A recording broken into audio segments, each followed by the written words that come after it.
I've sat down many times trying to do this. It's been very hard. I want to start off by saying, I just want to say thank you guys so much for your support and for giving me time. I wanted to share what I went through with Sienna and my side of the story. This all started when my friend came out with a tweet because he was worried about me. He actually witnessed a bunch of times what Sienna did to me.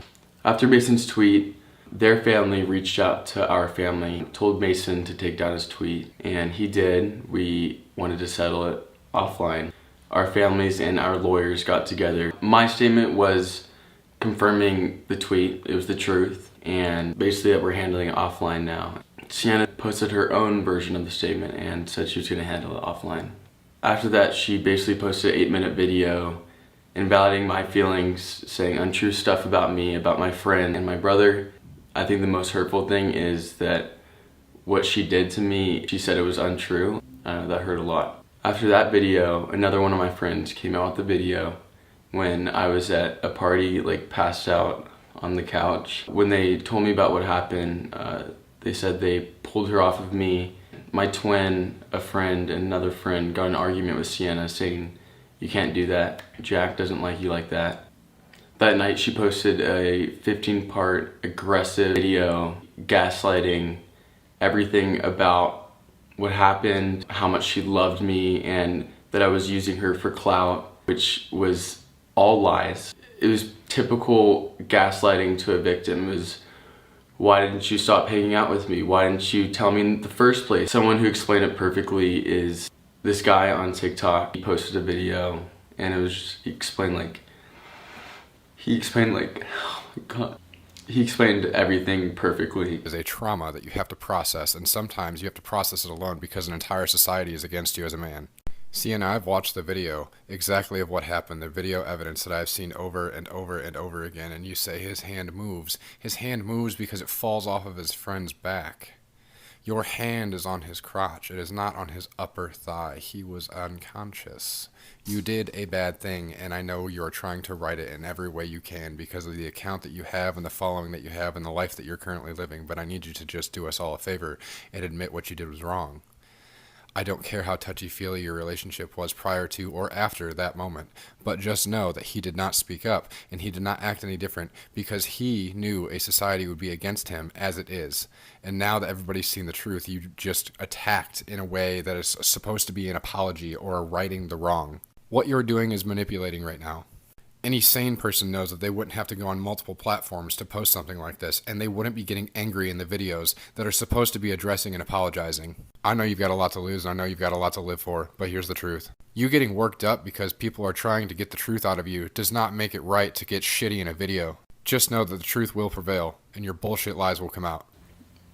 I think his video was one of the reasons why I was okay and was able to not come out with like an aggressive statement like her. I was able just to, I knew the truth. I knew what she did to me.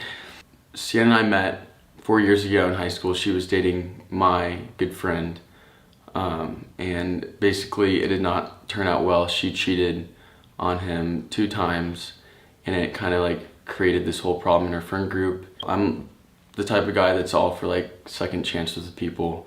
And I always try to see the good in people. I was in the Hype House. I was going back and forth from LA, and Sienna had just gone viral on a couple videos. She reached out to me and basically asked if I want to do an interview with her in LA, and I said of course. We hung out, reconnected.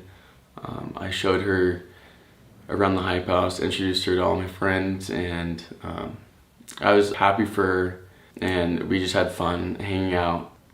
I just want to clarify that we both knew that we're just friends.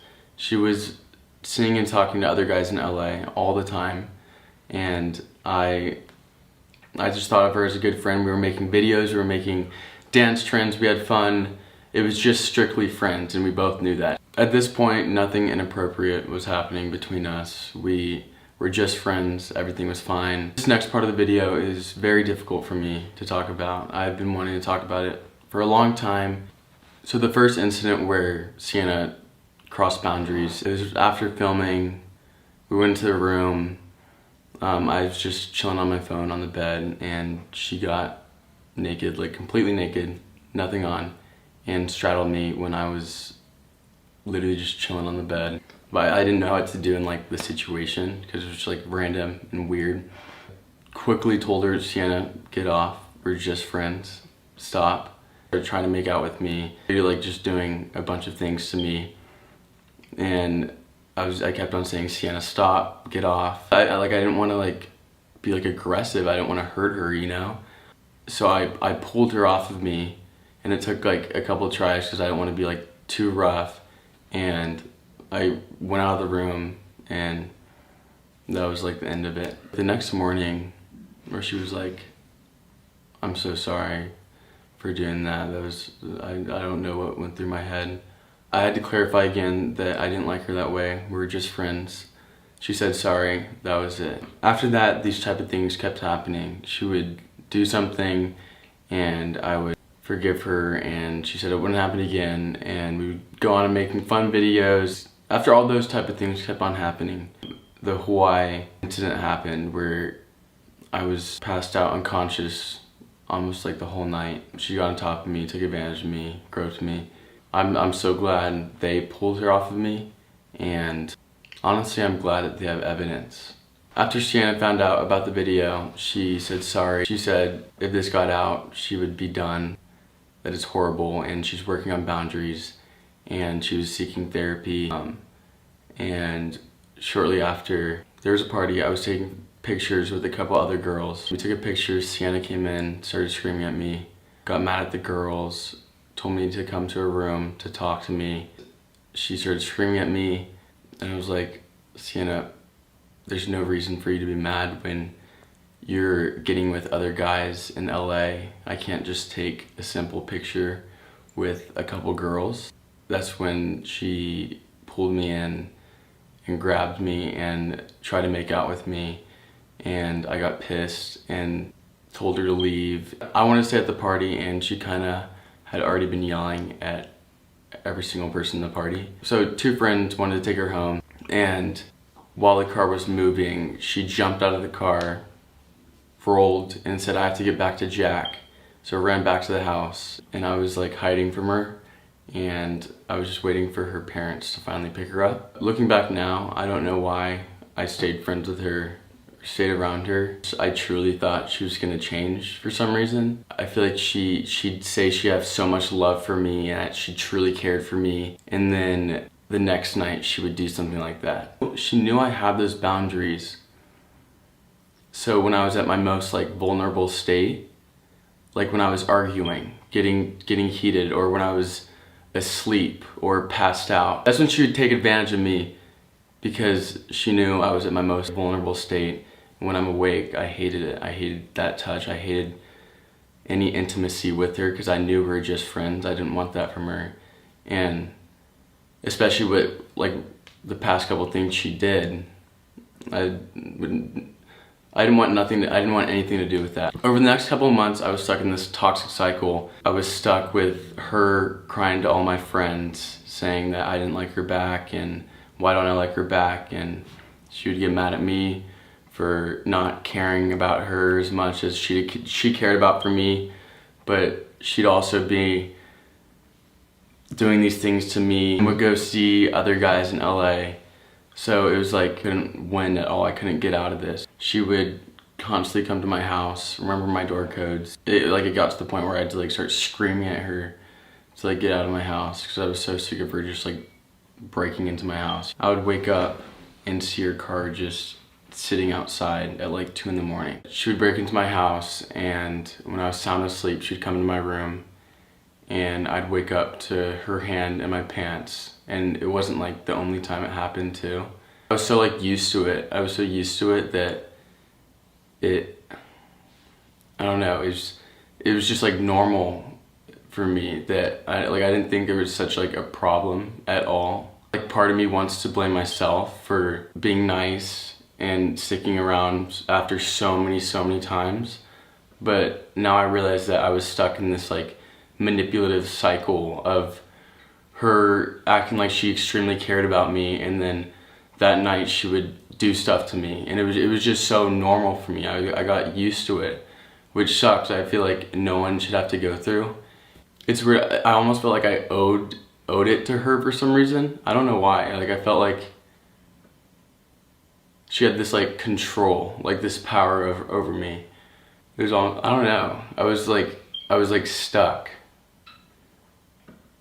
And I feel like you should never have to like worry about like falling asleep and waking up to one of your good friends like touching you, you know? I was like terrified for some reason, which you shouldn't be from like a person. One night she started ripping off my clothes, touching my crotch area, trying to make out with me. I mean, it was just like same old, same old. Like, I'd say, Sienna, stop, go back to the couch, Sienna, stop. So I like locked the door, she was trying to get in, and I literally just slept on the floor, and she finally went to bed. It's like very awkward the next morning, and she'll say sorry, and I'm like, Sienna, this happens so many times. Like, you do not respect boundaries. You just, oh my God. So my dad was born and raised in Hawaii, so we planned a trip to the beach house my dad grew up on in Hawaii, and Sienna's family basically planned the same trip on the same dates. They left a couple days before us, and we were supposed to leave on a certain date, but I didn't want to leave because she already left to go back home, and I did not want to be at home with her because I know she'd find a way to start hanging out with me again. So my mom got a text from Sienna's mom saying that Sienna is on a plane taxiing right now. Hearing that she was coming back, it was like, this cycle is never gonna end. It's like, it's gonna be like this forever. That's what it felt like. She was always gonna make her way back towards me. She wasn't respecting my space at all. She knew I wanted my space. There's another time I went to Hawaii with a couple friends for like my trip, and she kind of found a way to get on that trip. And we went to a party one night. She got mad that I was talking to some girls, and she took me into the bathroom to talk to me, saying that she wanted to leave. She was blocking the door, so like I couldn't just like throw her out of the way. All I had was, stop, Sienna, don't do that. If I come out, she will like scream at me in front of everyone and think that I did something. I mean, I feel like no one believes a male, especially in like that type of situation. But yeah, she was on the counter and wrapped her legs around me and started like, let me out of the bathroom. Yeah, just weird stuff. That night we went home, made sure we had like different rooms to stay in. And I got in the shower, and she picked the lock of my door. I made sure to lock the doors, but she picked the lock and walked in. I was in the shower. All I heard was just like the door opening. And that's when I was just done. I screamed at her, told her to get out. She started crying. She went and slept in my bed. And I went to my friend's trundle bed that was like upstairs. And that's how like the night ended. So now we're caught up to when everything went public, when Mason posted his tweet. Since everything was brought to social media, multiple guys came out to me and said that Sienna did similar things to them. And basically I'll show the text right now. I asked all of them for permission to post, crossed out all their names. We don't want her to hurt anybody else. We don't want anyone to go through that experience. At the time it feels humiliating. You feel like you have no power, you have no control in the situation. You feel, I don't know, it's horrible. I just want to start off by saying that I didn't stay silent in this situation over these last couple months. I talked to my friends, my family, my parents, counselors, and I was able to process everything. I don't think I'll ever be the same person I was before Sienna. It sucks, and there's gonna be people that try to take advantage of you and get you at your most vulnerable state, and that's not fair. That's not fair at all. And a lot of the time it's usually like the nice people that like let people walk all over them. And that was me. Like, I let everyone just walk all over me, no matter what. Like, I would do anything for anyone. And I think that's one of the things she gave me, was I learned how to be more bold and finally say no, and know that it was right to speak out. I feel like people don't know what you go through until you're in it, and it's definitely like humiliating, weird, awkward. I want to be that person that says it's okay. It's okay to speak out. You're not going to be known for that. It's just a little obstacle that you have to get through. It's something you have to get through, and it sucks, but I feel like in my situation, like, I've just learned. You learn from it. I've learned so much from everything. I've grown so much as a person. It's insane. And as of Sienna, I don't know if she'll ever be sorry. I don't know if she'll ever learn from what she did, or she'll ever admit to what she did. But I just don't want her to do this to other people. If you've been through a similar situation as me, I encourage you just to speak out to anyone.